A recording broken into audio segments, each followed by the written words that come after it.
বাবার জুতো পরেছিস নেই? চ নে। তো আজকে সকাল সকাল বেরিয়ে পড়েছি বাজার যাওয়ার উদ্দেশ্যে। আজকে আমার আর দিদির আবার ডিউটি পড়েছে বাজার করার। তো সকাল সকাল স্কুটি নিয়ে বেরিয়ে পড়েছি, বাজারে যেতে হবে। তো আজকেও বেশ মোটামুটি হালকা হালকা রোদ, মেঘলা রোদ ওয়েদার, ঠিক আছে। তো এখন বাজারে যাচ্ছি। বাজারে যাওয়ার সময় তোমাদের আজকে একটা জিনিস দেখাবো। তোমাদের আগের দিন ওই সন্ধ্যেবেলা জোড়া মন্দিরের দৃশ্যটা দেখিয়েছি। তো দিনের বেলা তোমাদের জোড়া মন্দিরটা আজকে দেখো কত সুন্দর লাগে, দেখতে পাচ্ছ বেশ সুন্দর লাগে কিন্তু। এটা কিন্তু টাকের একটা ট্যুরিস্ট স্পট। তো আমরা এখন ওই ধারে চলে এসেছি। নৈধার দিয়ে আমাদের বাজারে গেলে একদম কাছেই হয়, একদম বাড়ির পাশেই ধরতে গেলে বাজার। তো চলে যাচ্ছি। তো তোমাদের নৈধারের চারিধারে ভিউটা আজকে দেখাবো। এই যে দেখতে পাচ্ছ চারিধারে যা আছে, নিচের তলার এইগুলো হলো সব হলো খাবার দাবারের হোটেল, আর ওপরে যা দেখছো সব থাকা খাবার জায়গা। তো এটা একটি সরকারি হোটেল। এবার নৈধার আই লাভ টাকি, এখানে অনেকে এসে কিন্তু ফটো টটো তোলে। তো নৈধার দিয়ে যাচ্ছে। নৈধার দেখতে পাচ্ছ দিনের বেলা তাই কি বেশ লোকজন, টুকটাক তো এখন অফ সিজন চললো এখন। তো দেখতে পাচ্ছ চারিধারে কিন্তু বেশ লোকজন আছে, বেশ দোকান। এখন কিছু দোকানপাট বন্ধ দিনের বেলা বলে, সন্ধ্যাবেলা হলে আবার সব দোকানপাটই খোলে। আজকে দেখতে পাচ্ছ বেশ মেঘলা মেঘলা ওয়েদার থাকলেও কিন্তু বেশ গরম আর রোদ আছে, ঠিক আছে। চলে এসেছি টাকির বাজারে। বাজারটা আমাদের টাকির মার্কেটটা কিন্তু বেশ বড় সড়ো, ঠিক আছে। দেখতে হচ্ছে মাছের বাজার। আমরা এসেছি আজকে মাছ কিনতে, কয়েকটা সবজিপাতিও কেনা ছিল। তো এত মাছ দেখে তো আমাদের মাথায় এবার কী মাছ কিনবো, বাবা তো বাড়ি থেকে বলে দেয়নি কী মাছ কিনতে হবে। বাবা বলছে মাছ কিনাতে পারে। ওখানে গিয়ে কী মাছ কিনবো, আমি আর দিদি তো পুরো নাজেহাল। দিদি আমাকে জিজ্ঞেস করছে কী মাছ কিনবো, আমি দিদি বলছে ওই মাছ কিন। দিদি বলছে না ওই মাছ থাক। দিদি আমাকে জিজ্ঞেস করে কী রে কী মাছ কিনবো। দুটোর মধ্যে ওই নিয়ে তো বেশ ভালো কী নেবো দুজনে আর ডিসাইড করতে পারছি না, ঠিক আছে। তো যাই হোক, এবার সবজিপাতি মার্কেটে চলে এসেছি। সবজিপাতিও তো কিছু কিনতে হবে। দেখতে হচ্ছে টাটকা টাটকা বেশ সকাল সকাল সবজি, দেখতেও কিন্তু বেশ ভালোই লাগে, তাই না। তো এখান থেকে কিছু সবজিপাতি নেওয়ার মধ্যে ছিল মেনলি টমেটো নিয়ে ওখান থেকে বেশ গরম লাগছে দেখতে হচ্ছে, চারিধারে রোদ উঠেছে। তো এখান থেকে তালশাঁস নিয়ে নিচ্ছি, বাড়ি গিয়ে আজকে তালশাঁস খাবো। গরমের মধ্যে তালশাঁস খেতে কিন্তু বেশ ভালোই লাগে। এই মরশুমে আমরা এই প্রথম এই তালশাঁসটা ট্রাই করবো, ঠিক আছে।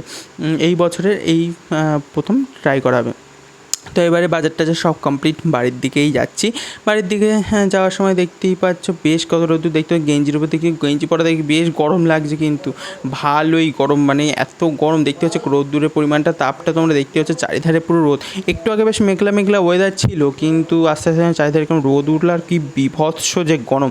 দেখতে পাচ্ছি আমাদের বাড়ির চারিধারে শুধু হোটেলে হোটেল, চারিদিকে হোটেল, মানে টার্গেতে টুরিস্ট স্পট। তো সেক্ষেত্রে তো একটু হোটেল হবেই।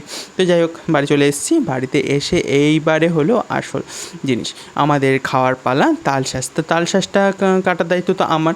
তো তালশাঁসটাকে তো আমাকেই কাটতে হবে, তাই না। তো দিদি আর আমি এখন বসে পড়েছি দুজনে তালশাঁস খেতে। তো দিদি বসে আছে, আমি ছাড়িয়ে দেবো। তালশাঁসটা আমি নাকি ভালো ছাড়ি, ওই জন্য আমার ঘাড়ি এসে এসে দায়িত্বগুলো পড়ে। দেখতে পাচ্ছি একটা তালশাঁস ছাড়িয়েছি, বাবা নিয়ে চলে এসেছে।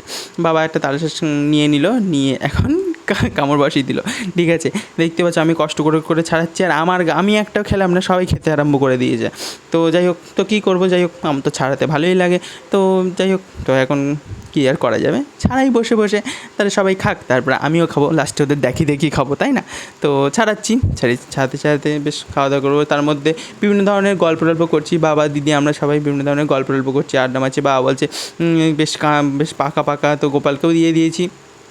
এতক্ষণ পরে আমি এই তালশাঁস খাওয়ার সুযোগটা পেলাম। তো এবারে তালশাঁস এবার দিদিও ছাড়াচ্ছে না পেরে, ঠিক আছে। আমি বলছি আমি আর ছাড়াতে পারছি না, তুই ছাড়া। আমি ওরমভাবে খেতে আরম্ভ করে দিচ্ছি, যে আমার তার ভালো লাগছে না, তুই ছাড়াতে পারলে ছাড়া, নাইলে আর খেতে হবে না। তো যাই হোক, দিদি ছাড়ি খাচ্ছে, আমিও খাচ্ছি। তো এবারে দেখতে হচ্ছে দিদি এখন রান্নাঘরে চলে এসছে। তো দিদি এখন চিংড়ি মাছ কুটছে, আর এদিকে ঘ্যাঁটকলের পাতা, আমাদের জমিতে প্রচুর ঘ্যাঁটকল হয়েছে। তো ঘ্যাঁটকলের পাতাগুলো সব কেটে দিদি সব বেছে টেচে রেখেছে। তো এখন এই যে চিংড়ি মাছ ছাড়াচ্ছে, চিংড়ি মাছ দিয়ে ঘ্যাঁটকল রান্না হবে। তো বেশ অনেকটাই চিংড়ি আছে। তো আমি ভাবছিলাম যে মানে কী করবো, মাছের ডিমের বড়া করবো। মাছের ডিম, পেঁয়াজ কুটি দেয়নি আজকে না, ও তো পিঁপড়ে কুটতে। তো যাই হোক, দেখতেই পাচ্ছ এখানে দিদি এখন ঘ্যাঁটকলের পাতাগুলো সেদ্ধ করার জন্য বসিয়ে দিয়েছে। আস্তে আস্তে নেড়ে নেড়ে ভাপ দিয়ে মানে অল্প একটু জল দিয়ে মানে নুন দিয়ে ঢেকে রেখে এইগুলোকে না সেদ্ধ করতে হয়, ঠিক আছে। আজকে রেসিপিটা তোমার দেখাচ্ছি, যারা বাড়িতে অনেকেই জানো, এখন ইউটিউবেতে এই রেসিপি প্রচুর, ওই জন্য আমি দেখাচ্ছি না, জাস্ট ব্লগে অল্প অল্প করে দেখিয়ে দেবো তোমাদের ক্লিপ, যাতে তোমাদের বুঝতে সুবিধা হয়। তো এই যে দিদি এখানে মাছের ডিমের বড়া হবে। তো অনেকটা চিংড়ি মাছ আছে, তো আমি ভাবলাম যে চিংড়ি মাছের বড়াও করা যাক, ঠিক আছে।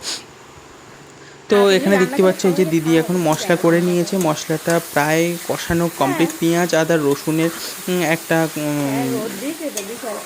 মশলা করেছে দিদি। এর মধ্যেই ঘ্যাটকলের পাতাটা দিয়ে নেড়ে চেড়ে শুকনো শুকনো করে নামিয়ে নেবে, তাহলে কিন্তু ঘ্যাটকল পাতা রেডি হয়ে যাবে। তো দেখাচ্ছি এই যে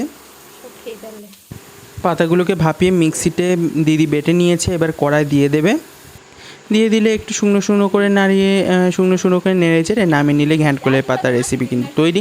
তো আমি এখানে বলছিলাম না যে চিংড়ি মাছের গোল্ডেন ফ্রাই বানাবো, তো দেখতেই পাচ্ছ একটা কোটিং তৈরি করেছি, কোটিং তৈরি করে চিংড়ি মাছগুলোকে ভাজতে দিয়ে দিয়েছি। তো এখন ভাজা হচ্ছে গোল্ডেন পর্ন ফ্রাই। বাড়িতেই তোমরা কিন্তু চাইলেই বানিয়ে নিতে পারো, কিছুই না, ময়দা আদা একটু একটু রসুন সব মশলাটা মাখিয়ে একটু ভাজা ভাজা করে নিলে হয়ে যায়। দেখতে পাচ্ছি একদম দোকানের মতো কিন্তু দেখতে হয়েছে, এগুলো কিন্তু দীঘাতেও পাওয়া যায়, দীঘাতে কিন্তু প্রচুর টাকা নেয়, ঠিক আছে কেন, এবং সেই স্বাদ নেওয়ার জন্য বাড়িতেই কিন্তু এগুলো তৈরি করে নেওয়া যায়। তো তারপর যাই হোক মাছের ডিমের বড়া হচ্ছে, এদিকে হচ্ছে ঘ্যাটকল রান্না হচ্ছে। তো যাই হোক আজকে ভিডিওটা এই পর্যন্তই, খেতেও বেশ সুন্দর হয়েছে। আসছে আরও একটা নিউ ব্লগ নিয়ে, বাই বাই।